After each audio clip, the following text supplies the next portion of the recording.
इधर जौनपुर में शख्स की पहली पत्नी ने उसकी बेरहमी से पिटाई कर दी। कोर्ट पहुंचने पर शख्स की बेरहमी से पिटाई की। शख्स 4 शादियां कर चुका है। बच्चों को हक नहीं देने पर उसकी पिटाई की बात सामने आई है। ये ताजा खबर। कोर्ट पहुंचने पर शख्स की बेरहमी से पिटाई की उसकी पहली पत्नी ने। जौनपुर में 4 शादियां कर चुका है।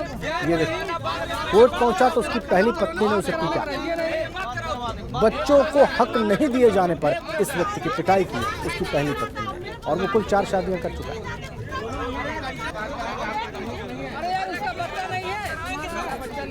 उसका बच्चा नहीं है। देखिए आप कैसे हंगामा हुआ कोर्ट में।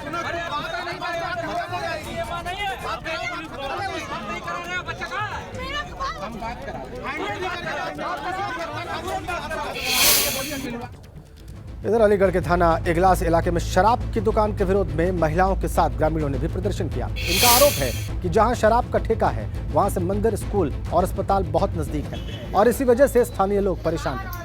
महिलाओं ने आरोप लगाते हुए कहा कि शराबी ठेके के आसपास खुलेआम शराब पीकर गाली गलौज करते हैं, गंदी हरकतें करते हैं। हालांकि जिला आबकारी अधिकारी का कहना है कि ठेका नियमावली के तहत संचालित है, कोई धर्मस्थल वहां पर नहीं है।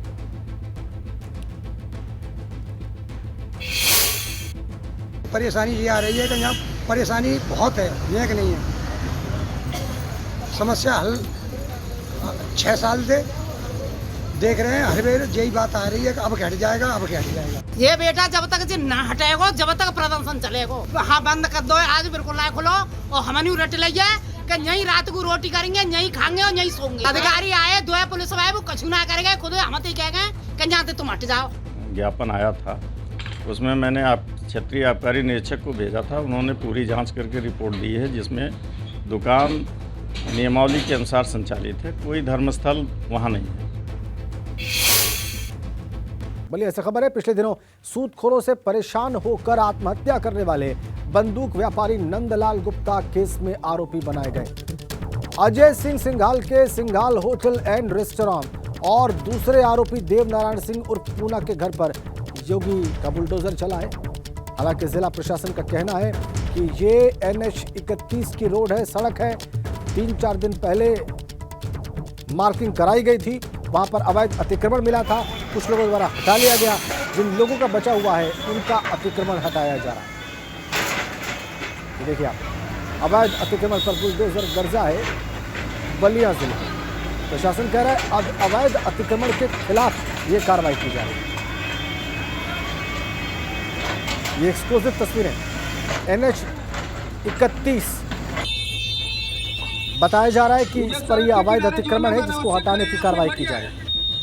3-4 दिन पहले मार्किंग की गई है।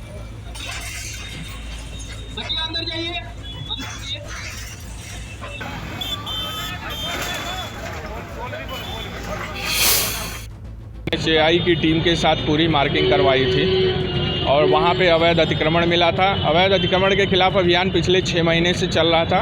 कुछ लोगों द्वारा हटा लिया गया, कुछ लोगों द्वारा ज़बरदस्ती कर लिया जाता है। इसके पहले हम लोगों ने अनाउंसमेंट किया था, सबको सचेत भी किया था और सारे लोगों ने हटा लिया। जिन लोगों का बचा हुआ है उनका अतिक्रमण हटाया जा रहा है। इस दौरान क्या हटाया गया सर? जो भी चीज़ें आ जाएंगी, होर्डिंग आ जाएंगी, लोगों की सीढ़ी आ जा रही है, टेम्पररी जो भी इंक्रोचमेंट किया जा रहा है वो सारा हटाया जाएगा। अतिक्रमण हटाओ अभियान चलाया जा रहा है। NH 31 के ROW में इंक्रोचमेंट पब्लिक ने किया हुआ था, जिसको इंक्रोचमेंट हटाने के लिए SDM साहब की अध्यक्षता में अभियान चलाया जा रहा है। इधर आगरा में भूमाफिया के अवैध कब्जे पर बुलडोजर की कार्रवाई हुई है। सरकारी अस्पताल की जमीन पर अवैध कब्जे को हटा दिया गया है। खेरागढ़ SDM अनिल कुमार सिंह की मौजूदगी में अवैध कब्जे पर यह कार्रवाई हुई। इस दौरान भारी पुलिस फोर्स भी वहां पर मौजूद रही। बुलडोजर से अवैध निर्माण को हटा दिया गया और इसके बाद भूमाफिया में हड़कंप मचा हुआ। बड़ी खबर, खेरागढ़ SDM अनिल कुमार सिंह की मौजूदगी में यह अतिक्रमण हटाया गया। देखिए आप तस्वीरें आगरा से एक्सक्लूसिव। सरकारी अस्पताल की जमीन से अतिक्रमण को ऐसे हटाया बुलडोजर ने। खेरागढ़ SDM की मौजूदगी में यह कार्रवाई संपन्न की गई। भारी पुलिस फोर्स वहां पर तैनात रही।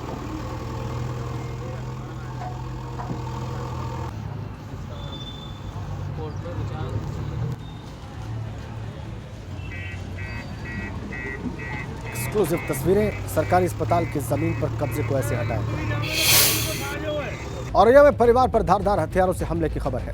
दबंगों के हमले में कई लोग घायल बताए जाते हैं। दबंगों पर गाड़ियों में तोड़फोड़ का भी आरोप लग रहा है। पुलिस ने 10 लोगों के खिलाफ केस दर्ज कर लिया है। पुलिस ने केस दर्ज करने के बाद 2 को हिरासत में भी लिया है। औरैया से खबर, धारदार हथियार से हमले के मामले में पुलिस ने केस दर्ज किया है। 2 लोगों को हिरासत में लिया है। 10 लोगों के खिलाफ कुल मामले दर्ज किए गए। दबंगों पर गाड़ियों में तोड़फोड़ के भी आरोप है। अस्पताल में भर्ती जो घायल है। और औरैया से खबर है, परिवार पर धारदार हथियारों से हमले के मामले में कई लोग घायल। पिताजी से 500 रुपये ले रहे, 100 रुपये ले रहे थे। हमने 500 उनको दिए, अपने पिताजी से नाने को हमने दे दिया उनको। और उनके बाद जे आए वहीं गए, निमंत्रण से घेर लिया। ट्रैक्टर तोड़ा है और 4 व्हीलर मेरी सेंट्रो तोड़ी है। कुर्सियाँ तोड़ दी, बेड और जंजीर ले गए, बहू की हमारी, और मंगलसूत्र ले गए। 10 लोगों के विरुद्ध नामजद अभियोग पंजीकृत कर लिया गया है। 2 नामजद अभियुक्तों की अरेस्टिंग भी हो गई है और शेष की अरेस्टिंग के लिए टीम्स गठित कर दी गई हैं और मौके पर शांति व्यवस्था बनाए रखने के लिए फोर्स भी अभी कुछ देर के लिए और स्टैटिक की गई है और लॉ एंड ऑर्डर की स्थिति वर्तमान में सामान्य है। इधर कैराना में बड़े पैमाने पर अवैध रेत खनन की खबर है और इस पर 50 लाख का जुर्माना लगाया गया है। खनन ठेकेदार कुलदीप सिंह पर जुर्माना लगाया गया है। प्रशासन की संयुक्त कार्रवाई से हड़कंप मचा हुआ है। निर्धारित मात्रा से ज्यादा बालू उठाने पर यह जुर्माना लगाया गया है। 50 लाख रुपए का जुर्माना खनन ठेकेदार कुलदीप सिंह पर। प्रशासन किया ये ज्वाइंट एक्शन, संयुक्त कार्रवाई, हड़कंप वहां पर ठेकेदारों में। निर्धारित मात्रा से ज्यादा बालू उठाने पर जुर्माना 50 लाख रुपए का। कैराना से खबर है, बड़े पैमाने पर अवैध रेत खनन पर 50 लाख रुपए जुर्माना।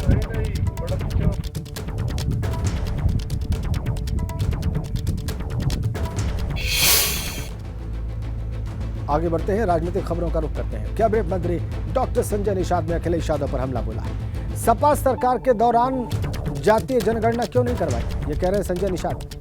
हर चीज में राजनीति नहीं होनी चाहिए। जातीय जनगणना की मांग पर गोलियां चलाई गई, ये कह रहे हैं डॉक्टर संजय निषाद। अखिलेश की दोहरी सोच के लिए धन्यवाद।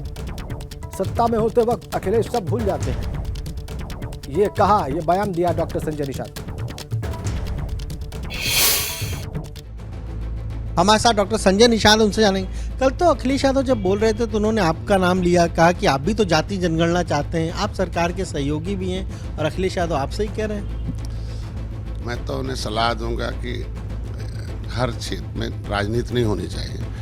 शायद आज वो बोल रहे हैं, आज जब वो सरकार में थे तब हम बोल रहे थे कि हम जाति जनगणना हमारी होनी चाहिए, जो सेंसस मैनुअल 1961 के आधार पर हम मझवार हैं, केवट मल्ला मझवार राष्ट्रपति ने लिखकर हमें भेज रखा।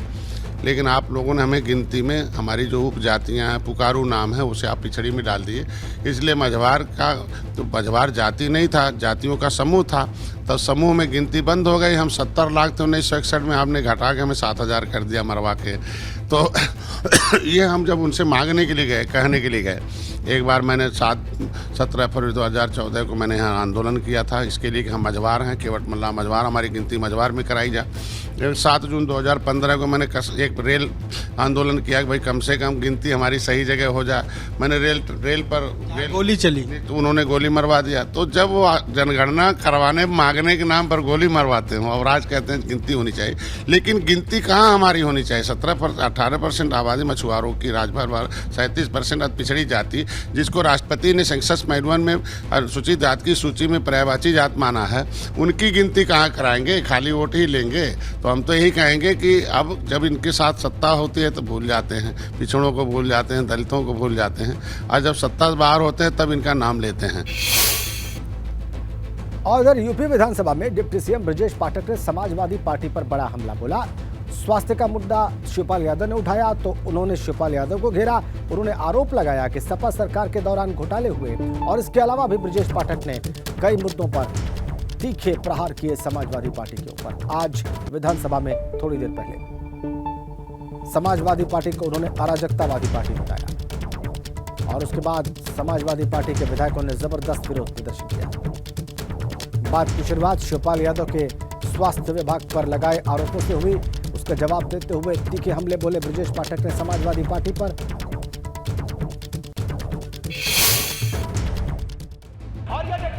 वेंटिलेटर पर पहुंचा मेडिकल कॉलेज, ये आपकी सरकार का है। वेंटिलेटर पर पहुंचा मेडिकल कॉलेज, ये आपकी सरकार का है। जेल जाएंगे अखिलेश के स्वास्थ्य मंत्री, ये आपके सरकार का है। स्वास्थ्य महकमे को आप लोगों ने लूट का अड्डा बना दिया था। सरकारी योजनाओं में किस ढंग से लूट हो सकती है? समाजवादी पार्टी के शासनकाल में खुलेआम लूट होती थी। आज उत्तर प्रदेश की स्वास्थ्य व्यवस्थाएं की हालत बहुत ही खराब है, बुरी हालत में है। जिला अस्पतालों में भी बहुत बुरी हालत है। डॉक्टर भी नहीं हैं, दवाएं भी नहीं हैं, और प्राथमिक स्वास्थ्य केंद्र में तो बहुत ही बुरी हालत है। सभी अधिकांश प्राथमिक स्वास्थ्य केंद्र में तो ताले पड़े हुए हैं।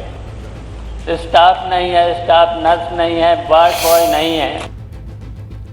यूपी के डिप्टी सीएम ब्रजेश पाठक रुके नहीं, उन्होंने समाजवादी पार्टी कार्यकर्ताओं को लाल टोपी में गुंडे बताया। ये ढोंगी समाजवादी है, ये ढोंगी समाजवादी है। ये लाल टोपी वाले लोग शेपर हैं, अराजकता फैलाते हैं, गुंडाई फैलाते हैं। डिप्टी सीएम ब्रजेश पाठक ने समाजवादी पार्टी के कार्यकर्ताओं को अराजकतावादी बताया।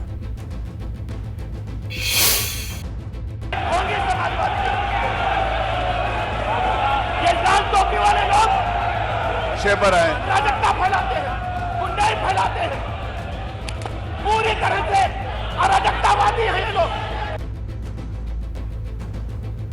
शिवपाल यादव ने स्वास्थ्य व्यवस्थाओं पर जो सवाल उठाए उसका जवाब देते हुए ब्रजेश पाठक ने बहुत तीखे हमले बोले। उन्होंने समाजवादी पार्टी को अराजकतावादी पार्टी बताया, कहा लाल टोपी वाले गुंडे हैं, अराजकता फैलाते हैं। ये तमाम बातें सदन में कहीं ब्रजेश पाठक ने, डिप्टी सीएम ब्रजेश पाठक ने, और उसके बाद समाजवादी पार्टी विधायकों ने इसका तीखा विरोध किया। वो वेल में मुख्यमंत्री से रिक्वेस्ट करिए, वो बैठे। संदीप जी चलिए, आप आइए। आगे बढ़ते हैं। गाजियाबाद के विजयनगर इलाके में लगी है भीषण आग। जी, थर्माकोल फैक्ट्री में भयंकर आग लगी हुई है और आग लगने की वजह अभी तक साफ नहीं। दमकल विभाग ने इस आग को बुझाने के प्रयास शुरू किए हैं। दमकल विभाग की गाड़ियां आग को बुझाने में जुटी हुई हैं। देखिए आप, काले धुएं का गुबार उठता हुआ विजयनगर इलाके में। ये थर्माकोल की फैक्ट्री और भयंकर आग, वजह क्या है इस आग के लगने की, ये अभी तक साफ नहीं है।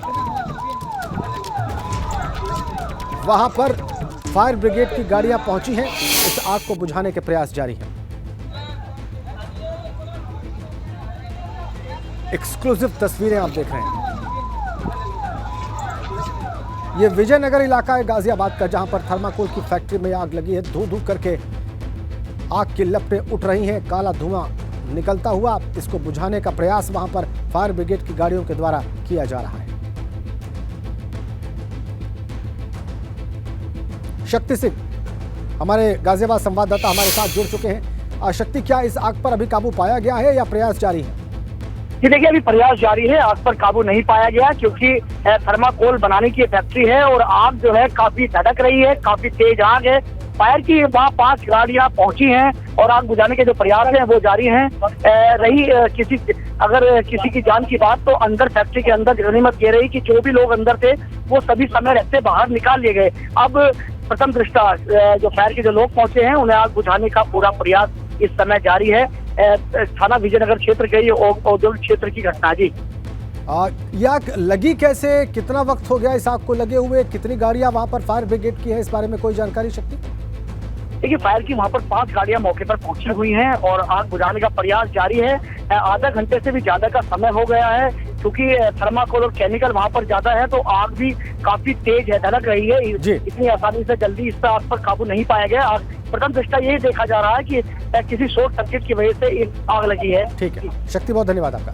तो इस आग को बुझाने के प्रयास जारी है, अभी तक इस पर काबू नहीं पाया जा सका। खबर दोपहर में एक बड़ी खबर है। उत्तराखंड फॉरेस्ट डिपार्टमेंट से इस वक्त की बड़ी खबर यह है कि केंद्रीय प्रशासनिक ट्रिब्यूनल ने बड़ा आदेश दिया है। राजीव भरथरी के तबादले को निरस्त कर दिया गया है। बड़ी खबर, राजीव भरथरी पर लिए गए फैसले को सीएटी ने गलत बताया है।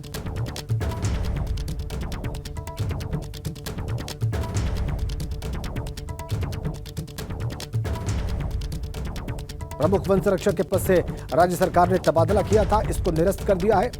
और हमारे bureau chief, Uttarakhand bureau chief Ajit Singh Rathi हमारे साथ जुड़े हुए हैं, विस्तार से बात करेंगे इस विषय पर, विस्तार से जानकारी देंगे अजित। देखिए, क्योंकि ये पिछले नवंबर का मामला है और ये पीसीसीएफ थे उस समय, प्रमुख वन संरक्षक उत्तराखंड थे, क्योंकि फॉरेस्ट डिपार्टमेंट यहाँ बहुत बड़ा महकमा होता है। और पीसीसीएफ जो होता है वो मुख्य सचिव और डीजीपी की रैंक का अफसर होता है, यानी 30 साल जिसकी सर्विस पूरी हो चुकी है वही पीसीसीएफ बनता है।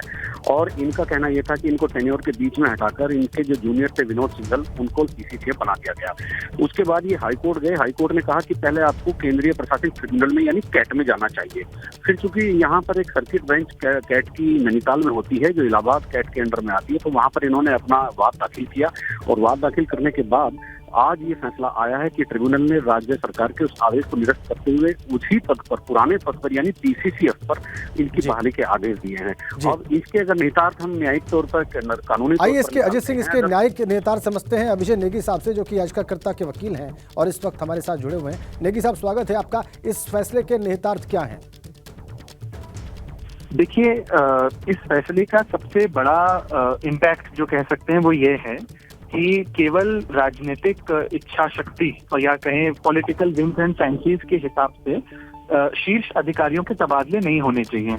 ऐसा माननीय सर्वोच्च न्यायालय ने टीएसआर सुब्रमण्यम के अपने जजमेंट में 2013 में कहा था कि अगर नौकरशाही को ढंग से निष्पक्ष होकर काम करना है तो उनके तबादले ऐसे नहीं हो जाने चाहिए और कम से कम 2 वर्ष का तबादला, 2 वर्ष का जो कार्यकाल है वो हर एक शीर्ष अधिकारी को मिलना चाहिए। परंतु इस केस में 11 महीने में ही तत्कालीन वन मंत्री ने माननीय मुख्यमंत्री से अनुमोदन प्राप्त करके उनको हटा दिया।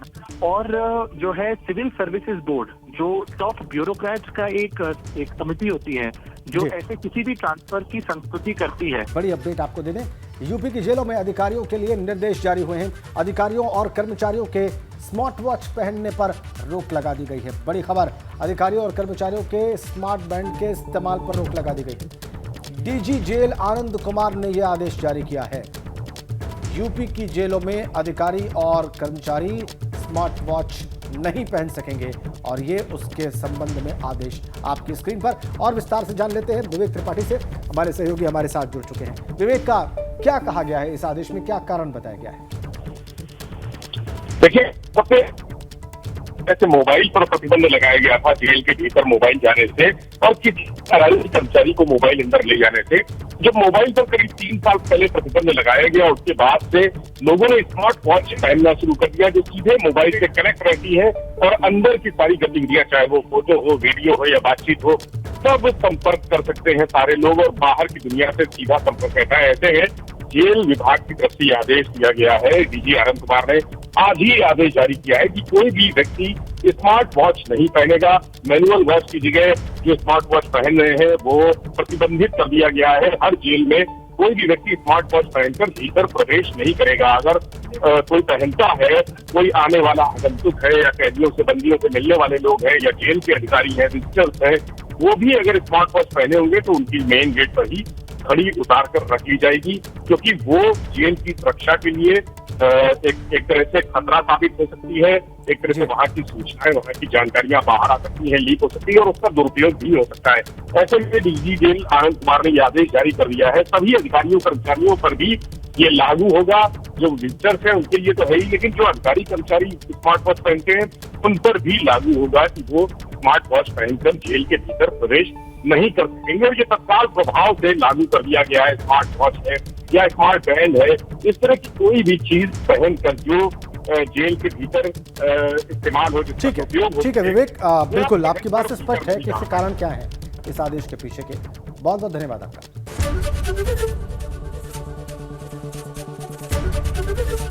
एबीपी गंगा, खबर आपकी, जुबान आपकी।